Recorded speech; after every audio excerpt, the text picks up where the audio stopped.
We used to have in Ocala the Ocala Union Station. Still there, actually. But Amtrak doesn't stop there anymore. Amtrak used to stop here in Ocala. Now, if you want to take the Amtrak train, you have to either go to Orlando or Sanford or... But I think you can, from this station, I think you can get a bus that takes you to the Jacksonville station. Yeah. Or the Orlando, depending on which direction you're going. So I've always wanted to do this. I used to go down to the station, and having been a transplant from New York, I used to look at those tracks and think, all I have to do is get on a train that drives on these tracks. It's called the Silver Meteor. I knew everything about it, and then I could be in New York. When I got older, I just drove. I never did the train.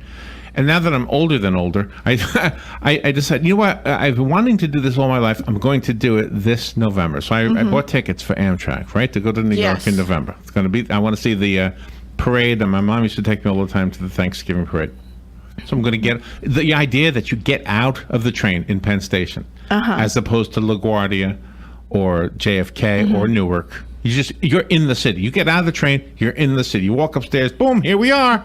Right? I just love that. And I just always have wanted to do this. And then there was a story that we might not have Amtrak if the budget goes as passed. So I'm praying that we have it. I know that those people who are fiscally focused say it doesn't earn its keep, so to speak.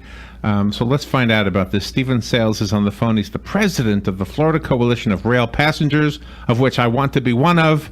We're talking about Amtrak. And good morning, Stephen. Thank you so much for taking your time to be with us today to talk about this.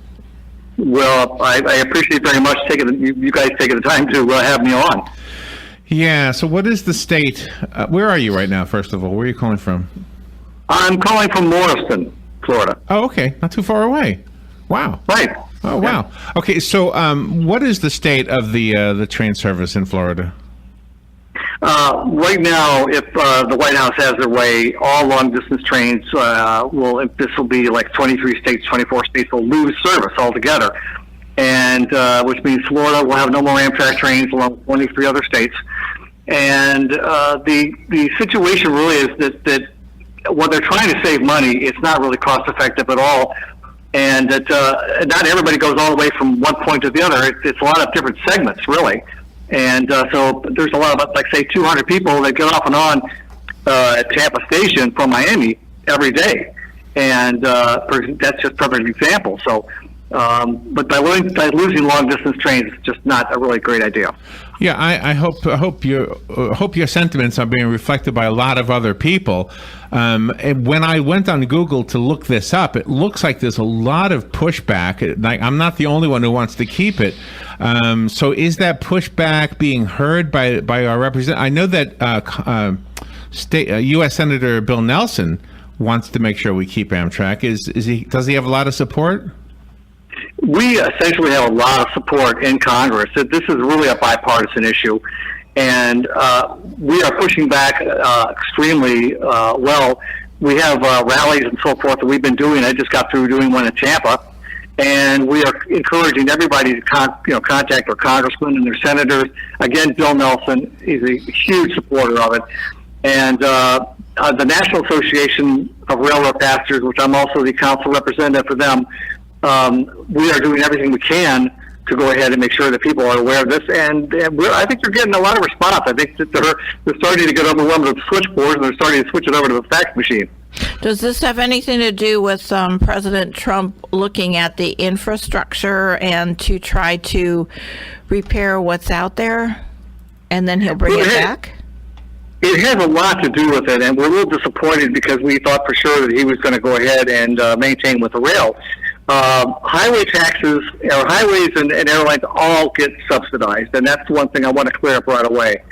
Everybody's always talking about, and as you mentioned, Larry, that Amtrak doesn't give anything back. Well, neither do the roads, and at this point, 50% is roughly how much they're receiving back for gas taxes, and that's not going to cover everything that needs to be done for the infrastructure for the highways. So this has an awful lot to do with it. And they're trying to make sure everything just gets privatized. They're trying to get right now, the airline industry, the air traffic controllers, get those privatized.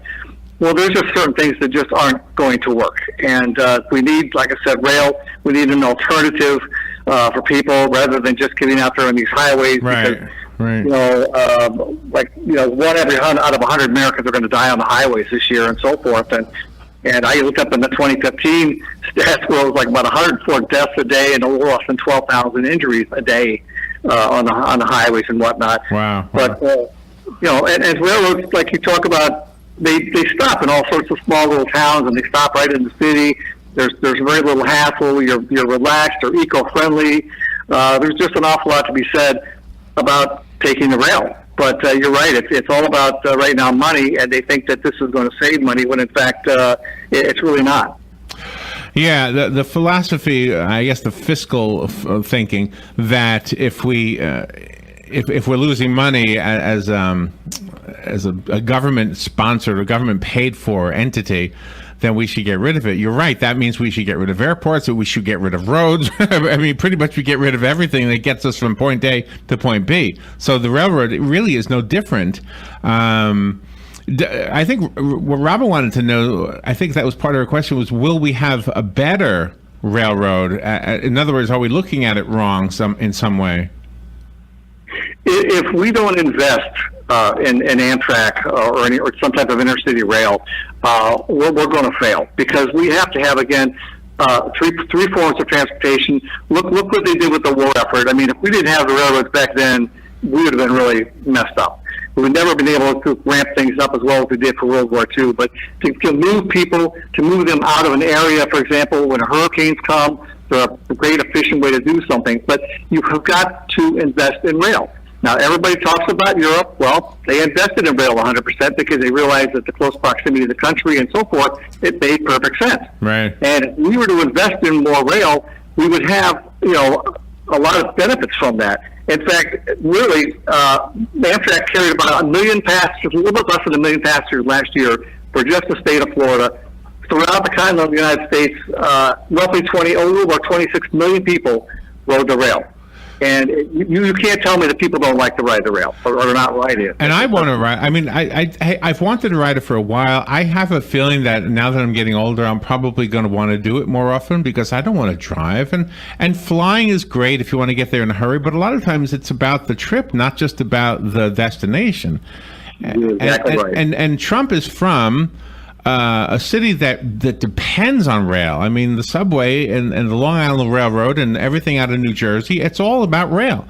And those wouldn't be hurt by this, would they? They're keeping those in place. That doesn't seem fair to deny much of the country rail service when the part he's from is going to keep theirs. Well, it's like the old saying, you can't see the forest for the trees. And a lot of the people that we have coming down to Florida, for example, which, by the way, we're the third most populated state in the union now, and people like Governor Scott, who do not understand rail, and the Florida Department of Transportation, which will insist on not bringing anything up about rail, I think they're really behind the times. And I think we're about 20 years shy right now of being able to being up to speed. Yeah, well, a guy like him, he just has to ask for somebody to get a plane ready, and he flies. That's what gets to me about some of these guys. I mean, they've got the world at their fingertips, and they don't realize that everybody doesn't have that.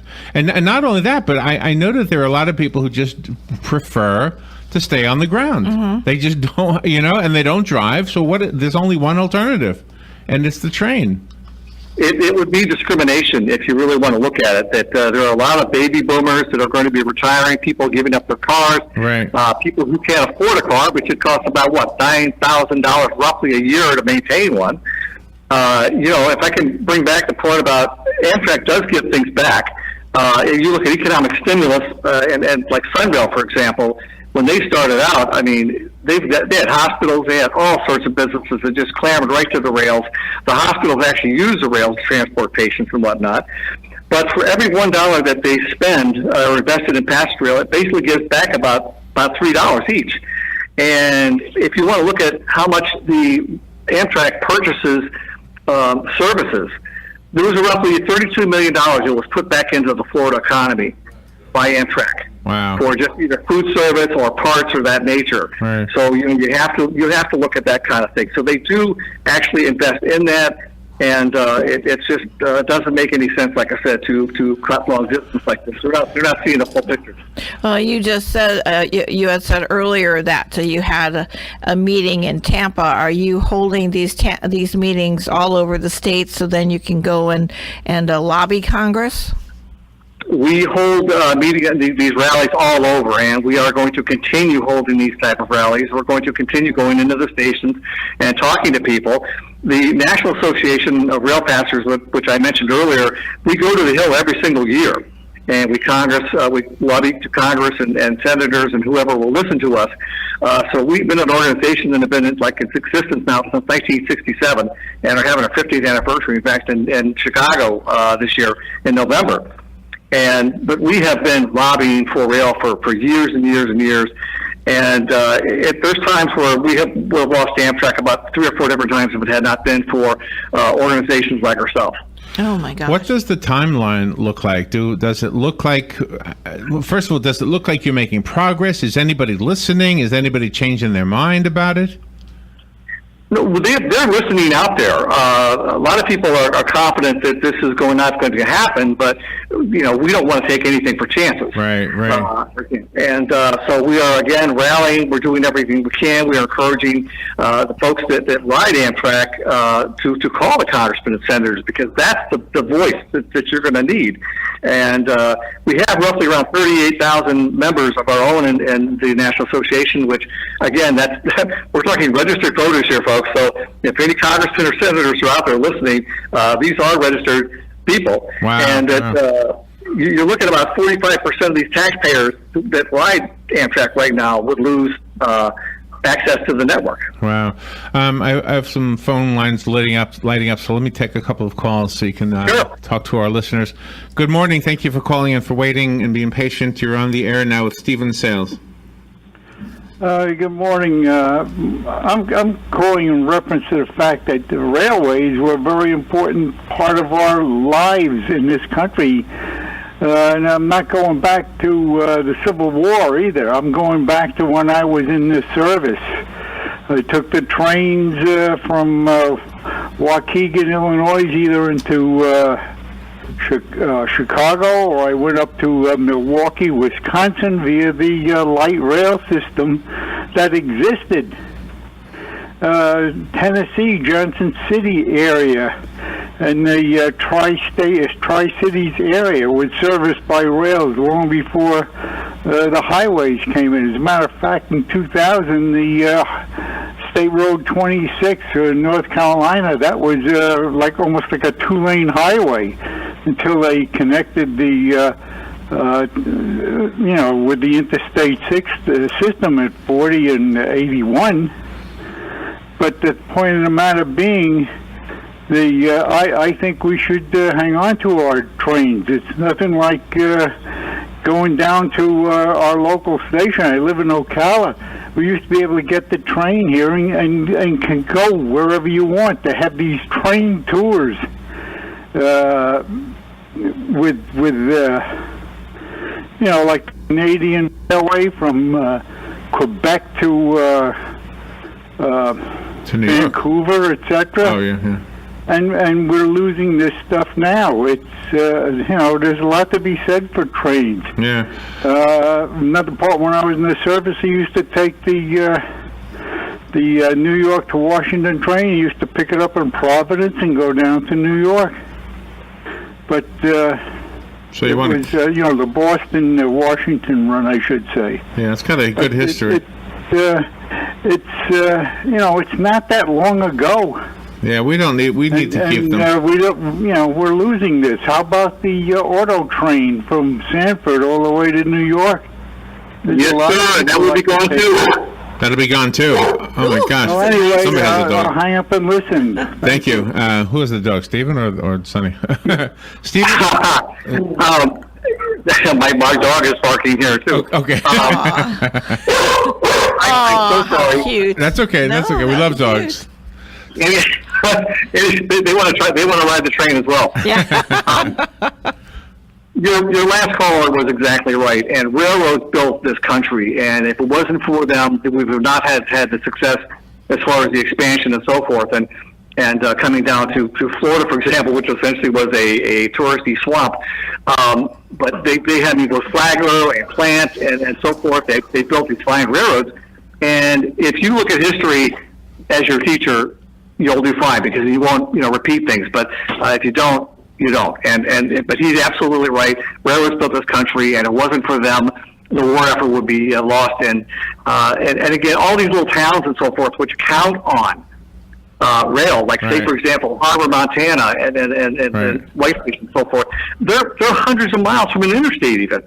And this is the only way they're going to get access to any kind of supplies and their transportation. So, does it make sense to all of a sudden just chop it off and say, I'm sorry, people? I know. One of the things you hear from people who visited Europe will say they have this amazing rail system. And I always say, well, we need that too. I mean, I don't know if it compares because I've never done either one of them. I want to. I want to do it. But I mean, you would think that would be a point of patriotism is to say, yeah, we got to make sure we have something at least as good as what they have across the ocean.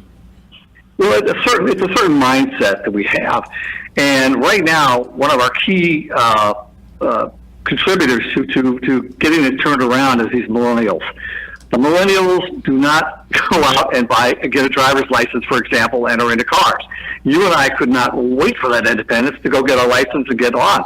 But these guys, I mean, I have a friend of mine who had to beg their son or daughter to go get a license just to have it. Right. As it stands right now, they don't want to do it. They're moving towards, cities that have it. One thing I mentioned earlier was that you had all this conglomeration of people coming down from Midwest, New York and so forth, which have rail, which, as you mentioned earlier. And you would think that these people would say, wait a minute, why can't we have more commuter rail down here and so forth? I mean, where is it? It makes perfect sense to have it. But instead, everything has got to change as far as the mindset. And right now, people are still thinking fly and so forth and so on. And you talk about the airlines want to drop certain short-distance routes because they can't make money. Well, I say let them and go ahead and build rail service in there. But instead, they're getting local, state, and federal money to stay in these little airports and whatnot. Yeah. So I want to take another phone call, but I want to ask you real quickly, is there like a website or something we can go to sign a petition, or do you have an organized effort, or do we just write individual letters? Well, you could write letters, you could send a fax, you can call the congressmen or senators yourself. Most of the time, calling them is usually a bit more effective, but you can go ahead and get a hold of our National Association, for example, which is www.narprail.org, and they can go ahead and put you in contact with, or you can look up who your senator is, who your congressman is in the area, and go ahead and send it from there. Okay, excellent. Let me take another call. Good morning. Thank you for calling. You're on the air. Thank you for taking the call. Very interesting program. You remind me a lot when I was a younger man born and raised in Milwaukee. We had the Milwaukee Road Railroad up there, and we had what they call the Hiawatha. And my aunt, when I was around 12 years old, took me on the Hiawatha all the way out to the West Coast and back, and it was an experience that I'll never forget. And I wish that Milwaukee still had its Milwaukee Road Railroad and the Hiawatha train. And the beaver tail observation, correct? The beaver tail observation? Yeah. Yep. Yeah. It was, when you were, well, not even a child, but an adult, when you see that Hiawatha go by, I mean, it was a stunning piece of equipment, Yeah. Thank you for the call. Yeah, and I think the history of it is part of the argument. But I think if they're only going to listen to dollars and cents, I think you've already told us some of the answers, Stephen. I think it sounds like, first of all, it's not the only thing that gets government subsidies, and second of all, it does pay back. So I think those two things need to be underscored. Well, I mean, we can be sentimental as much as we want, but that's not going to convince somebody who's looking at numbers on a sheet of paper. Mm-hmm. Well, that's true, but you also have to look at the fact of somebody who's trying to get around from one point to the other, who doesn't necessarily have transportation. I have to go down to a board meeting in Tampa 4 times a year, and I'm scared to death to take that interstate. I just assume be able to hop a train, like you said, in Ocala, which we would love to get the service back here, and then just, go down to Tampa or Miami or to go farther north. But as it stands now, we have to either go to, Jacksonville, Orlando, or one of those areas to go ahead and catch the train. But it's all about moving people, and it's all about connectivity. there is the huge word, because if you have connectivity, which is like in Miami, they've got this Miami Intermodal Center, which truly has your trains, your cars, your airplanes, everything. So people can get off one form of transportation and get on another and that kind of thing. And that's what we need to do. But right now we have a really, these highway lobbyists in Washington, D.C. are very, very strong. And everybody just wants to build all these roads, and you literally, as we say, can't pave your way out of this thing. You eventually have got to look at other forms of transportation. So let's let trains take over a little bit and kind of smooth things out, take a little bit off the highways and vice versa, and everything work together. And that's what I think it's all about. If you want to know who to write to, your two senators are Marco Rubio and Bill Nelson. I think you probably knew that. Correct. We have Congressman Yoho, who's very, very good. You have Dr. Charles Dunn. Again, also very, very nice people. And again, I encourage you to just contact them and say, please save our trains, because if we lose Amtrak, we lose the long distance, it's going to take forever and a day to get anything back. And you can't forget the jobs. The Amtrak employs about 130 some people or 170 people in Florida alone. All these people would lose their jobs and whatnot. And that, again, you're not really saving money that way if all these people are out of work. Right. So what is the timeline again? When, if the worst comes to worst and we lose it, when will they be closing down? Well, you're probably looking at December 31st. At the end of October 31st and November is when the budget has got to be in there and decided on it. Well, that's going to take a long time after that usually. But it could go in effect, like the year after that. I mean, it's wow. It's a very scary thing, and we cannot take this for granted. Please encourage people to either join our organization, for example. Now, the Florida Coalition of Rail Passengers, we're just $20 a year with a local, again, all about Florida here. And then you have the National Association, which you can join starting around $40. And you have, of course, student,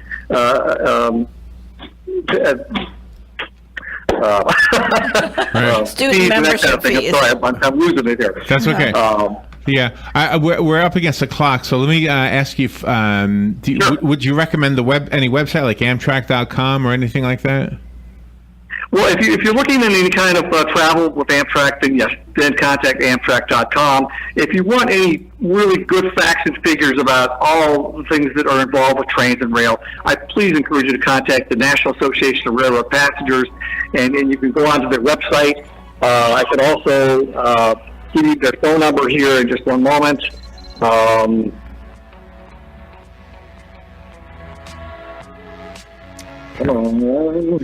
He's getting the phone number. Yeah, this is good. Good idea. Very good idea. Okay, you can contact NARP at area code 202-408-8362. Okay. Stephen, thank you for giving us some insight into what's going on with Amtrak. You said it before, it's bipartisan. Absolutely, I think that's true. I think Republicans and Democrats both are not wanting Amtrak to go away. So whatever else is in the budget they can argue about, I think they're agreeing on this one. Let's hope that agreement is good news for Amtrak. Me too. All right, Stephen, thank you so much. You're quite welcome. Thank you for having me. All right, we'll be right back.